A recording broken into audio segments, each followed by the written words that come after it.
My name is Ghostboy259 and I've played Paradise Killer.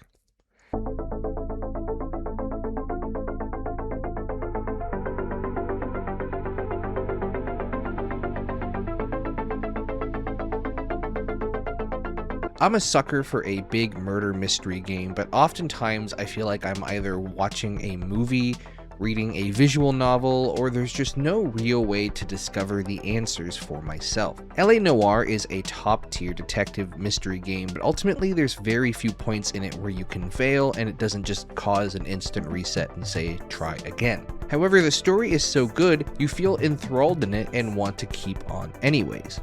Phoenix Wright has the senses of an investigation and consequently the trial, but there's no way to really lose. You just simply restart, meaning there's no negative consequences. And it feels weird to hold these games to a higher standard than some of the grandest RPGs of all time, where oftentimes you can't actually fail the big quest. But the appeal of detective games for me is that I want to be smart enough to figure it out on my own. I want to see the clues, I want to draw my own conclusions, and while I'm okay with not being able to fail in a game where there's one single case and just failing the entire game would kind of suck, I want the clues to be evident. I don't want a plot twist at the end that I couldn't have possibly seen coming, and after the game is over, I want there to be that little bit of doubt of, did I get it wrong?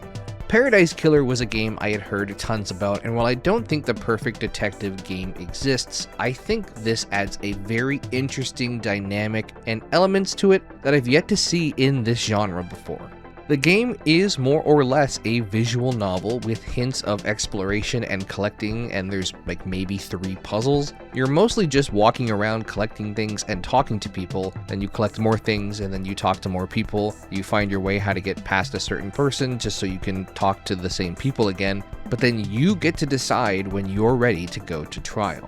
Basically, this is the adult's version of Freddy Fish and the Case of the Missing Conch Shell. I streamed this game live on both YouTube at youtube.com/realityescapeplays and Twitch on twitch.tv/ghostboy259 if you want to watch me play games in the future while I'm recording them for these videos. If you want to join the Discord or support this channel on Patreon, you can check out the links at realityescape.ca, and why not subscribe for weekly videos on games you've maybe never heard of. I'm going to split this video into 3 sections. The first will just be general thoughts on the gameplay and presentation. The second will dive into mostly major spoilers, pretty much everything minus the trial ending, mostly just talking about the characters, and the third will talk about the ending trial and get into full spoiler territory, but I highly recommend playing this game for yourself if you love a good mystery and just want to solve some things. Paradise Killer is half walking simulator, half visual novel. The exploration part of the game will involve you running around, collecting some of the thousands of things to collect, most of which don't actually do a whole lot, and then looking for even more things. I don't mean to underestimate this either. I had some incredible discoveries in this game purely just from walking around an area I didn't think I was meant to be in. The game absolutely rewards you for this, and I wonder how many people played without finding very critical information. The other chunk of the game is the visual novel aspect. Every character you talk to, of which there are around a dozen, you talk to just like a visual novel. You introduce a topic, your character will pretty much take over from there, and you'll engage in dialogue. It is a lot of reading, and there is not full voiceover, so just a warning that if you are a slow reader or have difficulty reading for long periods of time, this could be a challenge or take you a lot longer. The base story of Paradise Killer is that you are an investigator who is exiled for over 3 million days, and you are now freed due to the murder of the council, who are the overseers of this island, and since you're the only one who couldn't have possibly done it and just happened to be a master investigator, you are asked to find the truth. The Islands of Paradise are created as a way to wake up and appease the gods of this world, and so normal people are plucked from the real world, or something similar to that I think, and put into Paradise to live life and hopefully make a perfect place to awaken the gods. However, after a while, the council basically will say, you know what, it's not really working out. And so everyone important, aka mostly members of the syndicate, will hop over to a new island that's been created in hopes that this one is paradise and perfect. And the citizens of the island who are left behind are just unfortunately killed with it. Lady Love Dies, our protagonist, was sentenced to an exile for a reason pretty much outside of her control on Sequence 13, and our game takes place on the final day of Sequence 24, as once the trial is complete, the remaining members of the syndicate will join everyone else on Sequence 25. This means, for all intents and purposes, the island is pretty much empty and you'll only have so many characters to deal with, and they're normally all pretty important because they're the last ones to leave. Movement feels fine, it can be a little clunky. You have these foot baths that you have to pay for in the game, but they help out a ton. The first lights up every interactable thing in this game, the second gives you a double jump, and I never found out what the third one was, but I think it's some sort of air dash. The jump can be a little awkward. There's not a ton of platforming, but there is some, and you jump wherever your momentum is going, which makes sense, but then sometimes it can send you backwards or where you didn't quite intend to go.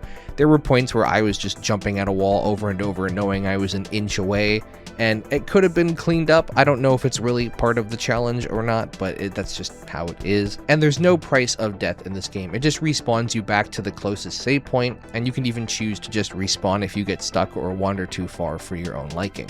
Save points, however, are not free, as you have to use blood crystals. Blood crystals are the currency of this game. There's not a ton, you won't really hold more than like 20 or 30 at a time, but you also don't need a ton. You'll mostly be paying to unlock save points, paying to fast travel in between them, paying for secrets by Crimson Acid, if you want them of course, and paying for drinks at the vending machine, which you should do because I think you have to in order to finish the game properly. The game has a ton of walking and backtracking in it. Once you talk to a character and learn any sort of information, pretty much every other character can be questioned on it, even if their response is just going to be, I don't care, ask them, how on earth would I know that information? And while fast travel really speeds things up, it is at a cost, so you don't want to use it all the time because you don't know what else you might need that money for. If you run out of blood crystals, then tough luck, you're going to have to go looking for some more. The backtracking is easily the worst part about this game. It can be pretty brutal, and you can just walk for minutes at a time just for the person you want to speak to have nothing interesting to say because you don't really know what the new option is for you to talk to them about. Luckily, there is a fantastic soundtrack to listen to. It is seriously such a vibe, and I don't even really like this kind of music on its own, but it is just filled with bop after bop. The only real downside is that the music is diegetic, so it fades in and out as you're walking closer and farther away from the speakers on the island, which both adds to the experience and takes away from it at the same time, but I do respect it. Every time you talk to a character, you have this option to hang out, which is funny in hindsight because you do this even if they completely hate you. You can't hang out one right after another, so you have to walk away for a little bit, not be around that character, and then come back to hang out a second time. And after you max out your relationship with characters, oftentimes it will lead to reveals for the story. Sometimes it's them being suspicious of another character, or it's, oh, by the way, I wasn't telling you the full truth before. The actual conversations during these hangouts are normally just lore dumps. They're completely unrelated to the plot of the game, and I pretty much skipped all of them, but only because I was streaming, so my voice was really shot because I was reading everything out loud on stream. Characters never move from where you find them, so the amount you explore and grab items is completely up to you, but there's just so many little things to discover, it's worth it to explore every inch of the island that you can. One thing that's cool about this game is that you can start the trial whenever you feel confident in your case or whenever you feel like you're done with the game. So everything is really to your heart's content. I was literally about to start the trial, I wandered off in a random direction, and I accidentally made what I think is one of the biggest discoveries in the game, and I was literally inches away from missing it. The only thing that will really restrict your movement is the computer hacking segments. The hacking itself is very easy and it's a no-fail mechanic. You just go through and match the shapes with the silhouettes. But unlocking the computers will require more collecting, talking, spending blood crystals, and actually getting a little bit lost into this world that the game is trying to give you. I think there's 3 upgrades in total, and so some places you need to have all 3, some you just need the second level, some you just need the first. There are some puzzles in the game, although most are very minimal, save for I think 2. Most of the time it's just adding to the collection aspect. You find a thing and then figure out where it belongs, or you help out these ghosts with other things if they've lost something or there's information they need to know before they move on. The only real puzzles I can think of is this one where you're trying to align a bridge, this one where there's a crane, but it's not really a puzzle, apparently it's just more random than anything, and then this one where you need to distract these guards from the barracks, but honestly this one is so hard and there's zero indication of what to do. The solution is so far away from the barracks. If you play this game, just look it up. It's the stupidest part about this game. Tons of people online had to look it up, and I don't blame them. For all the parts about this game, this is the biggest flaw. I don't know how I'm supposed to know any of this. Visually, the world is very unique. It reminds me of a cleaned up version of those old point and clicker games where they render a 3D background, but you can't actually explore it. Except this is actually 3D and you can explore it. The characters are all 2D, paper-thin, flat Stanley style, and admittedly it does take a little while to get used to this. Sometimes they spin around and they always look at you, so it's a bit awkward, but on the other hand, I totally get it. I don't hate it at all. I wouldn't say Paradise Killer has a crazy, unique art style, but it is one where the characters were going to stand out a ton regardless. They were never going to fit in naturally into this world, and so making it 2D allows the artist to put more into the detail of the characters without it feeling awkward, give more variations to their facial reactions, and I do think it was the right call. It does start to feel natural after a while, and I think it's the better choice versus having 3D models that just don't look good. There are some games that when you turn it on, you start playing and you say, oh, I'm definitely not meeting another human character this entire game, and I think this is an okay workaround, and it just fits with the vibe of the game. A lot of this game's brainpower goes into the mystery itself. The beginning can be super overwhelming, and they can just throw a boatload of lore at you, but ultimately you'll realize as you keep going that a lot of it doesn't super matter, especially near the beginning. It can feel super overloaded in your brain trying to comprehend what's going on, but it'll get repeated enough that you'll be okay. The only things that you really need to know is what people's jobs on the island are, and like I said, the game will constantly remind you. The game also does a pretty good job at keeping track of evidence and notes. Anytime you learn something, it's written down and documented quite well, and quite often I found myself just reviewing my notes to see where I was at personally with the case. There's an option to make it so that once you get new evidence, you can see where it's filed under like alibi or under alibi breakers or something like that. And I turned that on just to help me keep sorted because I was balancing chat and other things off stream. But you can even go more hardcore, and then you're really gonna have to review your notes after. Because the game ends with a trial and the player can initiate the trial whenever they want, it really adds this great dynamic to the game of not exactly knowing when you have enough. Until you kind of get near the end, then you're like, oh wait, there's literally nothing else left. Another thing about the game is that it lets you just figure things out. I'm not going to go into spoilers yet, but for a mystery detective game, the story and its progression really has to carry the player forward, and given that this is an open world game, it really has to just latch onto you and make you want to care, because otherwise you'll wander, get lost, and give up. As with any mystery, the proper things to do is to let the player figure it out. There's nothing more I hate than watching a cop show or a detective show or a law show, and the plot twist ending is something you couldn't have possibly figured out, because it involves some character you didn't even know existed. Where Paradise Killer really succeeds is that there are plenty of those, whoa, this changes everything moments, but nothing seems really super unplausible or outlandish, and sometimes it will raise suspicion on one person without necessarily clearing another, which just tangles the web even more. There will occasionally be new characters introduced after you've kind of made the rounds a few times, but again, it depends on your discovery levels and how much you're looking around. You might meet them all right away. I didn't personally, but every time I met a new character, I never got that feeling of like, well, how on earth was I supposed to know that or something? And everything still makes sense. The web is deep, and every 30 minutes I had a very different version of events in my head of how it all played out. And the beautiful thing about the game being open world is that everyone's experience is going to be so different. You're going to discover evidence in a totally different order, trust different characters depending on how you meet them and what they have to say to you, and it gives everyone just a very unique experience because of the order of information coming in. There is one character I didn't discover until the very end of the game because I realized I had completely avoided this entire section of the map, and it was like, whoa, my goodness gracious. But for some people, that character was in their ear the entire game. That's the gameplay and presentation in a nutshell, but what really sells me on this game is the characters and the story, which I want to talk about more. But this next section will contain spoilers. I will include pretty much anything that isn't the trial because that's a different section at the end, but if there's any part of you that has a desire to play this game based off of what I've said so far, I really do recommend it. It's not ideal for streaming unless you love reading out loud a whole lot, and there is some voice acting that I had to mute because they say lines but they don't actually read the lines of dialogue, and then they just start repeating themselves over and over and start to sound a little bit like Pokemon. But otherwise, it's a really fun experience with just incredible sound design and a really memorable mystery. And by the end, you'll really care about getting it right. I also recommend, if you can, playing it with someone else, just because having someone to bounce the mystery off of is just a really good, fun feeling. It's like having theories about a TV show. Because the game doesn't really let you choose a ton of Lady Lovedye's personality, they're not afraid to give you some prior relationships with other characters, and the first that we meet is Lydia, who is also your way to fast travel around.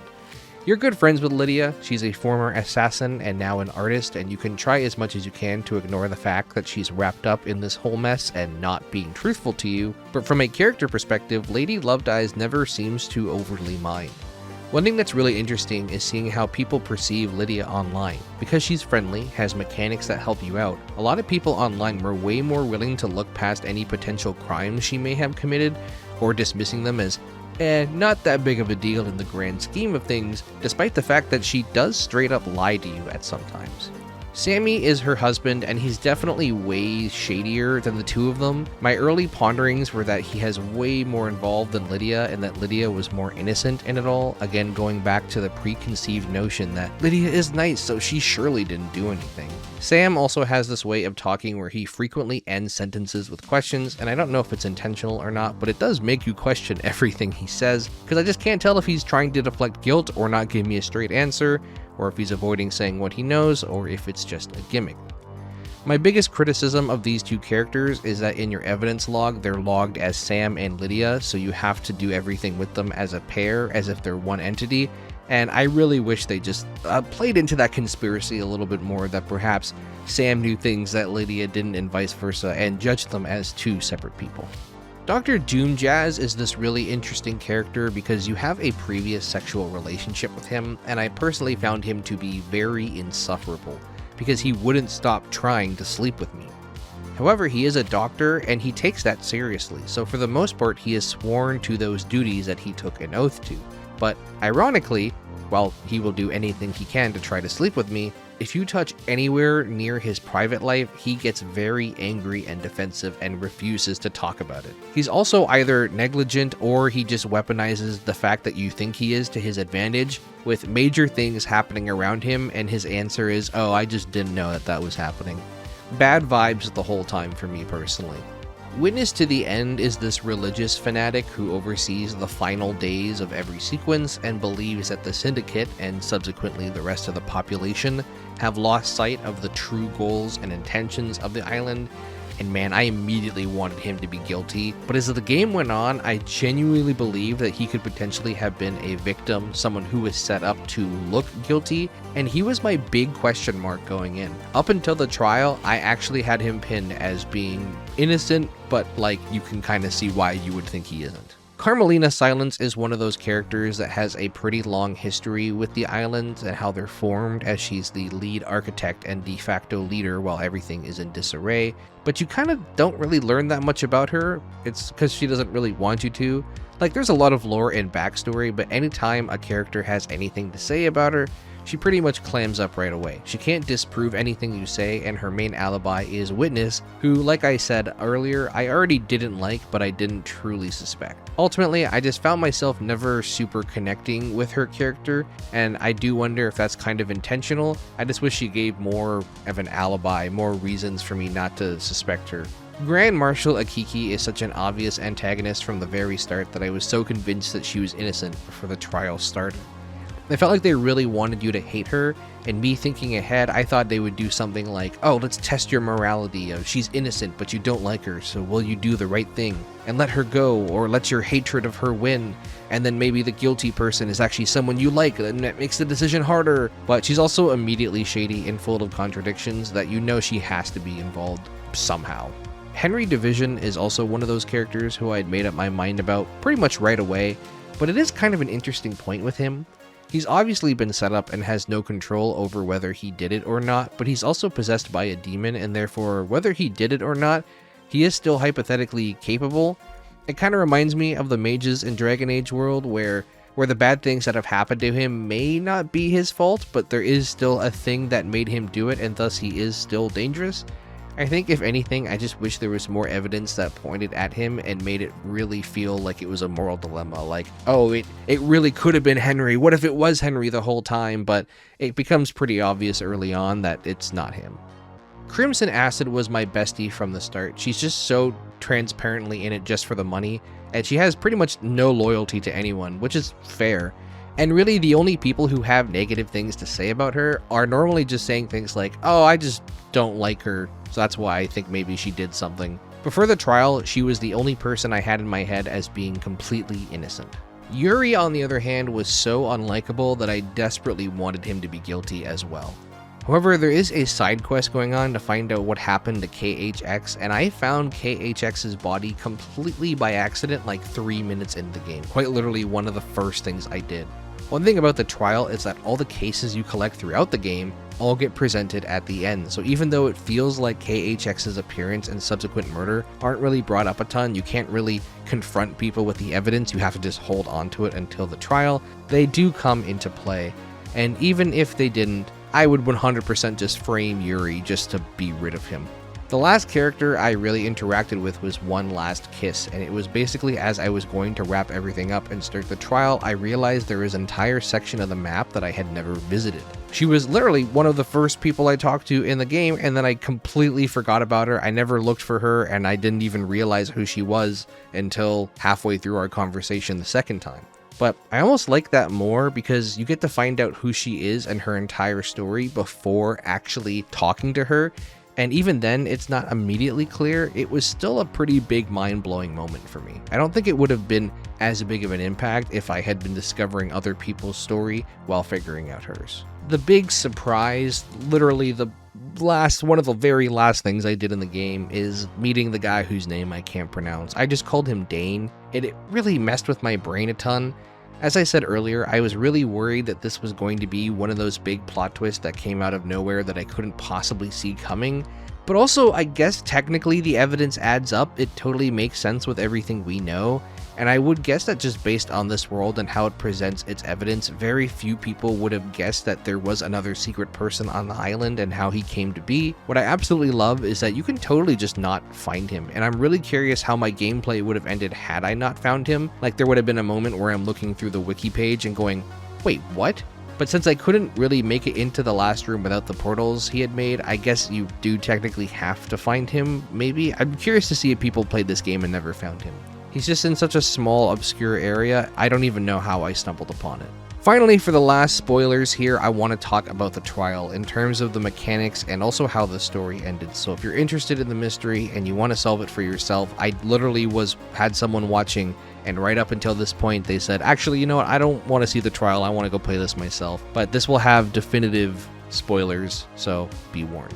The trial system itself is super enjoyable. I loved it. It was so intense. I never got into the Phoenix Wright games, but from the little I played of the first one, this is pretty much how I would have wanted it to go. You get one try, you get multiple suspects who you could credibly accuse, and depending on how in-depth you dive into the investigation and how long you play for, you could actually not know definitively who did it, and truly, if you're not great at putting pieces together and maybe you don't really think about it too deep, you could still have second thoughts once the trial comes. Due to the fact that the trial starts whenever you're ready, and if you play with a self-imposed time limit, you can actually put yourself in a really interesting situation. And this is actually a video idea that I have. I want to grab some friends who have never played this game before and give them each a different time limit just to see who can actually solve the case by the end, or see what the preconceived notions are. And let me know if this is something you'd be interested in. I've already talked to a few friends about it and they said they would be down. I also love the idea that you can only accuse one person due to the time limit imposed at the very end, although I do wish there was like an easy mode and hard mode where the game did put that time limit on you. I love the idea that you can only accuse one person in the trial. You don't get a chance to get it right over and over again. You have to just go with your gut, and there's probably, for most cases, at least 2, sometimes 3 people who could have credibly done it. It just makes me think about how cool it would have been if there was a hard mode where the game actually does put a time limit on you to really challenge you, because if you do complete 99% of the game like I did, and you talk to everyone and max out all the relationships and go through every conversation piece, you will pretty much figure it out, and it seems like going on Reddit, almost everyone got it right. There are 2 things I don't really like about how the story ended, and this is just more personal story stuff. This isn't mechanic-wise or anything. The first is that all the people I didn't like were guilty, and all the people I did like were innocent. Lydia and Sam, of course, being the outlier, but we'll get into that in a little bit. The other thing is that everything ends with some sort of confession. If you accuse one person, like Yuri or something, they'll rat out another unrelated person, like Carmelina, and then that becomes evidence to use against them later. So I already knew the big case ending after the first little case ending because people were ratting each other out. And I get it. It makes sense that they're ratting each other out because they're gonna die anyways, so why not just, put it all out there? But I was really just given the vibes that this game was going to be a game of trust your gut, accuse who you believe did it, and then walk away hoping you did the right thing because you don't have definitive proof. But ultimately, everyone confesses in the end. There is an objective way to find out who did it. There's no grand conspiracy theory within the grand conspiracy theory of, oh, well, Carmelina is the most guilty, but actually it was this person. No, it was Carmelina. We all know who did it at the end. And it just took away a little bit of that feeling. There is a part of me that says, yes, it's a mystery. You should feel fulfilled. You got the answer right. But there is another part of me that just said, if this game was a little more bolder and went one step more, we could have had a true mystery game where at the end you just say, well, do you think you got it right? I'm 50-50 on it. I'm a big fan of law shows, and I took a law class in high school 14 years ago, so I'm basically a law expert, but I've always liked the law things to be shades of gray type things. Not in real life, but things where you just maybe don't know. Like, I know people are pretty solid on their stances and opinions with the staircase, but can you say with 100% matter-of-factness that Michael Peterson did it? I mean, I believe in my heart of hearts he did, but I also think sometimes it's an owl, so what the hell do I know? I really enjoyed the system of putting your evidence on the table and confronting it directly. The game could have taken it a step up even further and made you organize the evidence yourself based on the person and case, which would have made it way more harder because if you don't put the case in the right area, then it's just not applicable. And the appeal is definitely there. There are some great groundworks and foundation pieces if someone wants to build off of what's here. But ultimately, in the end, I was left with no self-doubt about the results of the trial, and it wasn't due to trusting my gut as much as it was just knowing this game is more of a visual novel than anything, and I would get my answers just by playing longer. And I get it, like I said, I don't think the game was trying to be the most hardcore detective sim ever, but they still managed to do a much better job than pretty much any other detective game I played. I do think the judge is a little bit too easy to convince, or maybe not easy enough to convince. I don't know. I feel very weird about it. I did go back and I tried a couple other options, and sometimes there were points where I was like, oh, well, there's no way he'll find this person guilty, and then he did. So I actually had to look up if the judge just finds everyone guilty that you accuse, which is not the case. But again, I wanted the option to get it wrong. Ultimately, the judge gives you the opportunity to execute whoever you want in the end. Funny enough, if you get the achievement for beating the game in under 10 minutes, you basically just start the trial right away, say that Henry did it, the judge accepts that Henry did it because you have no evidence to the contrary, and they still give you the ability to murder anyone you want. So I just kind of went on a killing spree. I also don't really love the idea that the sentence of every crime has to be death when exiling is an option, but you don't know that exiling is an option until after.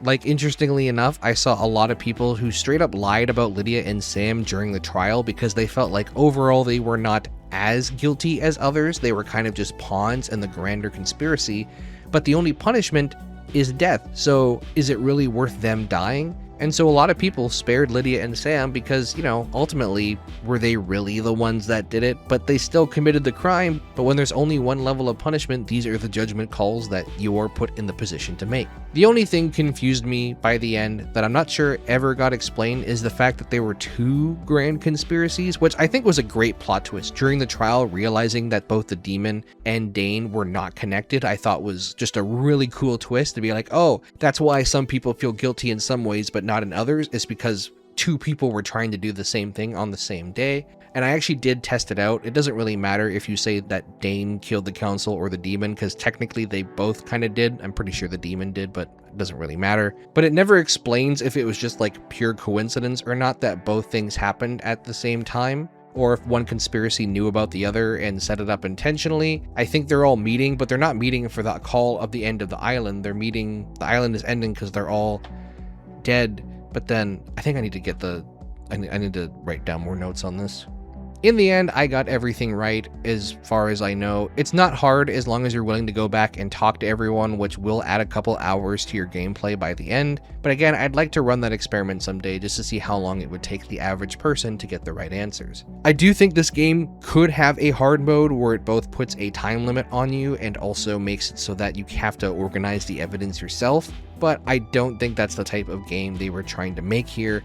And if I were to trust any game studio to make a hardcore detective game like that, I do think it would be this one.